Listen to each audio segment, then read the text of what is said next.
O Senhor esteja convosco. Ele está no meio de nós. Proclamação do Evangelho de Jesus Cristo segundo Lucas. Glória a vós, Senhor. Aconteceu que num dia de sábado, Jesus foi comer na casa de um dos chefes dos fariseus, e eles o observavam. Jesus notou como os convidados escolhiam os primeiros lugares. Então contou-lhes uma parábola. Quando tu fores convidado para uma festa de casamento, não ocupes o primeiro lugar. Pode ser que tenha sido convidado alguém mais importante do que tu, e o dono da casa que convidou os dois venha te dizer: dá o lugar a ele. Então tu ficarás envergonhado e irás ocupar o último lugar. Mas quando tu fores convidado, vai sentar-te no último lugar. Assim, quando chegar quem te convidou, te dirá: amigo, vem mais para cima. E isto vai ser uma honra para ti diante de todos os convidados, porque quem se eleva será humilhado, e quem se humilha será elevado. E disse também a quem o tinha convidado: quando tu deres um almoço ou um jantar, não convides teus amigos, nem teus irmãos, nem teus parentes, nem teus vizinhos ricos, pois estes poderiam também convidar-te, e isto já seria a tua recompensa. Pelo contrário, quando deres uma festa, convida os pobres, os aleijados, os coxos, os cegos. Então tu serás feliz, porque eles não te podem retribuir. Tu receberás a recompensa na ressurreição dos justos. Palavra da salvação. Glória a vós, Senhor. Aleluia, aleluia. Aleluia, aleluia. Aleluia, aleluia, aleluia. Aleluia, aleluia, aleluia, aleluia. Caríssimos irmãos e irmãs, queridos radiovintes, todos nos acompanham através da rádio, todos nós que estamos aqui na catedral para celebrarmos a Santa Missa, a liturgia da palavra desse domingo, 22º domingo do tempo comum. É importante a gente lembrar isso pela nossa caminhada espiritual de todos os dias, de todas as semanas.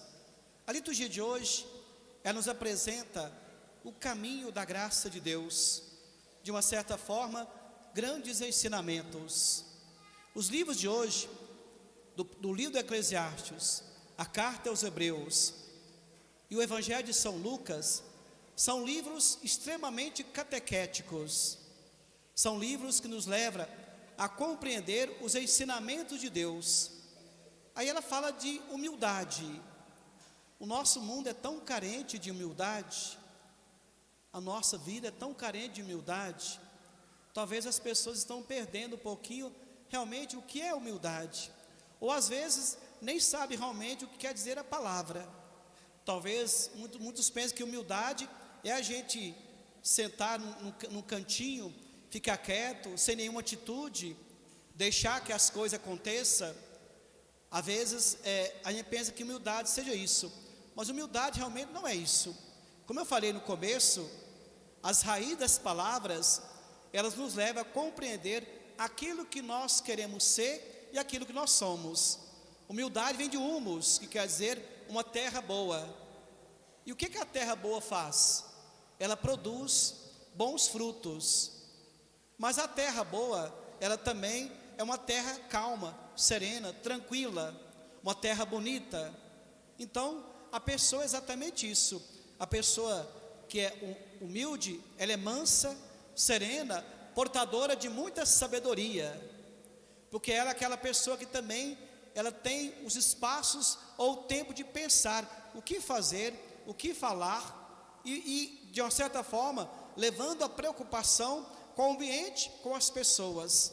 Por isso que o livro do Eclesiástico, ele diz assim: na medida em que fores grandes, deverá praticar a humildade, e assim encontrarás graça diante do Senhor.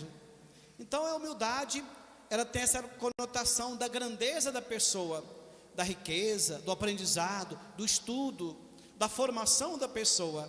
Não quer dizer que isso lhe dá direito da pessoa subir em cima dos outros. Não, pelo contrário. O ato da sabedoria que adquire deverá ser humilde, fraterno, partilhar sempre. O livro Eclesiástico traz também essa importância de que o homem inteligente reflete sobre as palavras dos sábios e com o ouvido atento deseja sabedoria.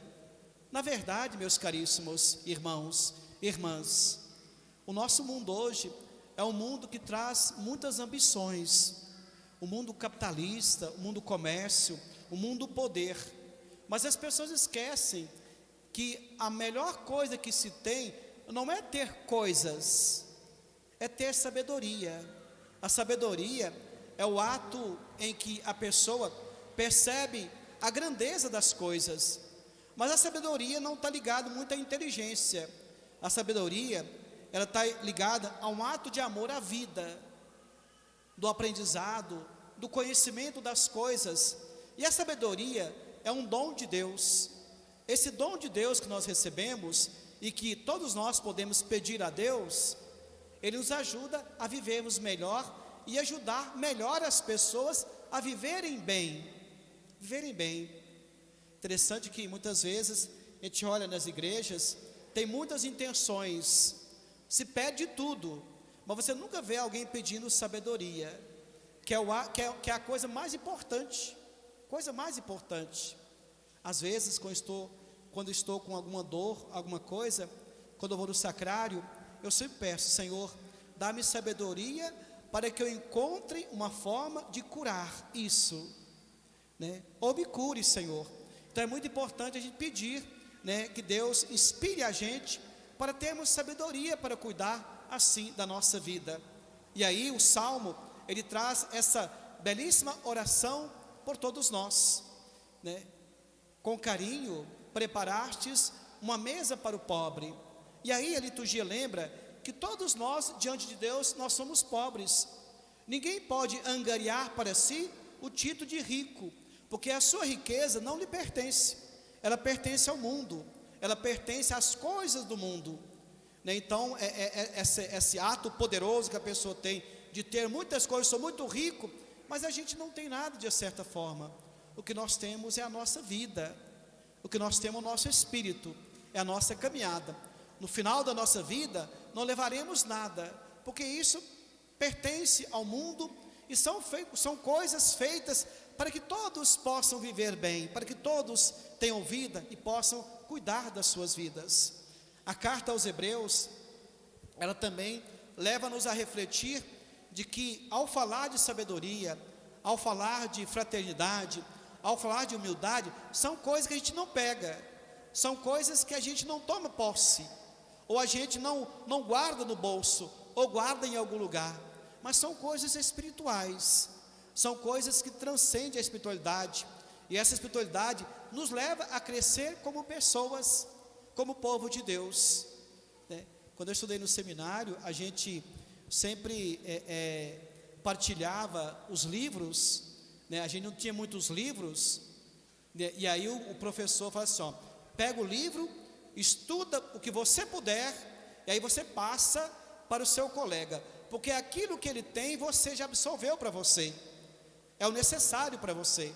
Então estuda o máximo, entrega para o outro, para que ele também possa ter o conhecimento que está neste livro.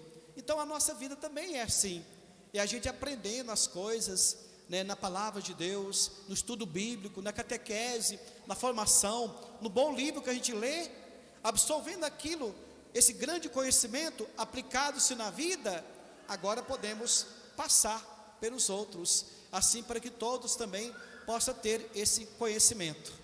E aí o Evangelho, Jesus, interessante, Jesus está numa festa de casamento, mas ali não é bem uma festa, é um grande banquete.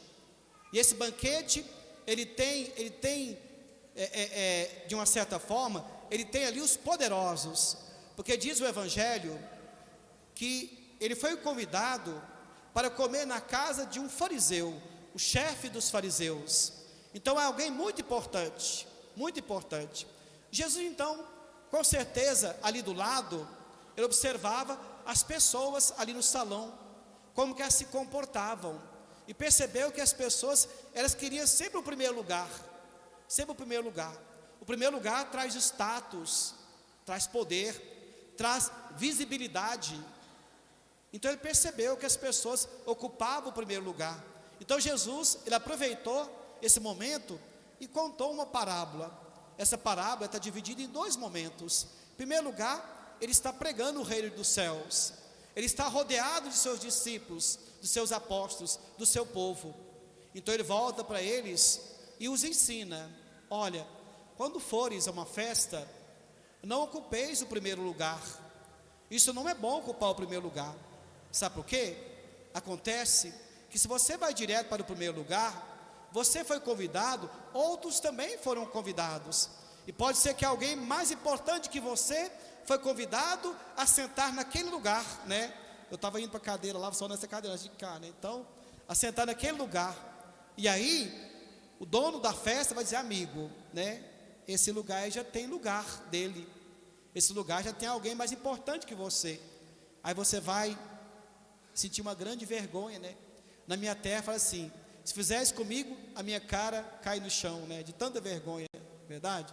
Então, ele colocou isso, né? Dizendo que não ocupeis o primeiro lugar, né? Que existe diante pessoas mais importantes. Ocupeis o último lugar, porque se você realmente ocupar o último lugar, aquele que te convidou vai lhe convidar para vir para frente. Amigo, vem mais para frente, vem sentar aqui comigo do meu lado. Você vai sentir muito importante, né? Muito importante isso. Esse é o primeiro ensinamento: não ocupeis o primeiro lugar, porque os últimos serão os primeiros e os primeiros serão os últimos. A segunda parte da parábola, Jesus, ele traz uma bela catequese, ensinando a seus discípulos e dizendo para eles: olha, quando você for dar um jantar, um almoço, um banquete também, ele coloca na linha da recompensa, ele coloca na linha da espiritualidade, não coloca na linha de comer, mas ele traz isso para a espiritualidade, e vai dizer: não convideis seus amigos, seus companheiros, né, os seus amigos ricos, porque assim eles vão vir, sim, mas eles também vão te convidar, aí vai ser uma grande partilha e nenhuma recompensa. Quando fizer uma festa, convida então. Olha que Jesus elencou, de uma certa forma, naquele tempo, as pessoas mais sofridas do tempo dele. O Evangelho de Lucas apresenta aqueles que mais sofriam. Quem eram eles?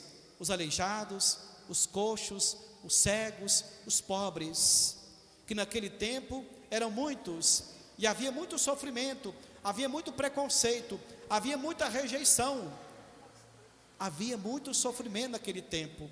Então Jesus colocou isso, e aí vai dizer: porque eles não te podem retribuir, mal vão dizer um muito obrigado, mas você será feliz, porque Deus vai te retribuir isso com a graça, com a misericórdia, e muito mais do que isso, lhe dará a salvação. Então, meus caríssimos, a reflexão de hoje, falando sobre o último lugar não é um lugar ruim, não é um lugar de abandono, não é um lugar distante, não é um lugar onde não é visto, mas o último lugar também, de uma certa forma, é o lugar onde todos também podem estar. De uma certa forma, não existe primeiro lugar, não existe último lugar, depende da forma que se vê, né? Depende da forma que se vê. Por exemplo, hoje eu estava conversando na paróquia, a pessoa fala assim: ô padre, nós vamos entrar lá do fundo? Eu falei: não, lá não é o fundo é aqui, lá é a entrada, lá é o primeiro lugar, aqui que é o último lugar.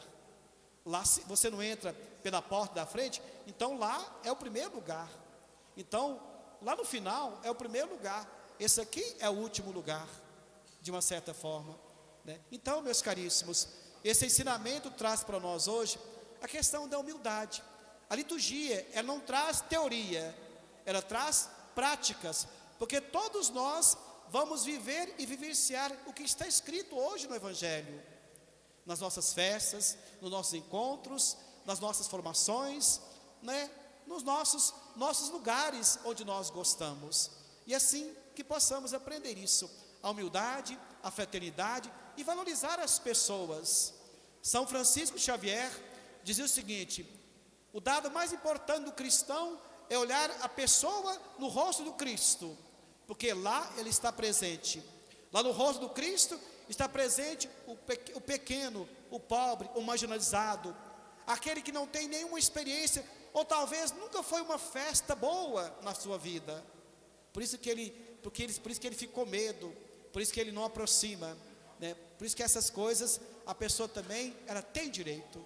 Vamos então pedir ao Senhor neste domingo que ensine o nosso coração a ter fraternidade, a ter humildade. Olha, o antídoto para a petulância, a arrogância, né? O poder que a pessoa às vezes reveste tudo isso. Eu sou rico, tenho isso, tenho nada. Não tenho nada. A nossa vida, de uma certa forma, ela é como uma vela, né? É como uma vela acesa. Apagar a vela é muito facinho, é só apagar, acabou, né?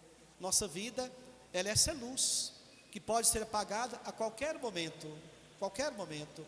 Então, não tenhamos o nosso coração diante de poderes, mas o grande poder realmente é aquilo que Jesus nos ensina: amai-vos uns aos outros, assim como eu vos amei, né? Não querais ser melhor, mas sejamos tudo e todos. O Papa João Paulo II tinha esse tema, totus tuos, tudo e todos, que todos sejam todos, né? E que ninguém fique de fora, porque lá no céu, ninguém vai ficar de fora se realmente prepararmos o céu aqui hoje e sempre.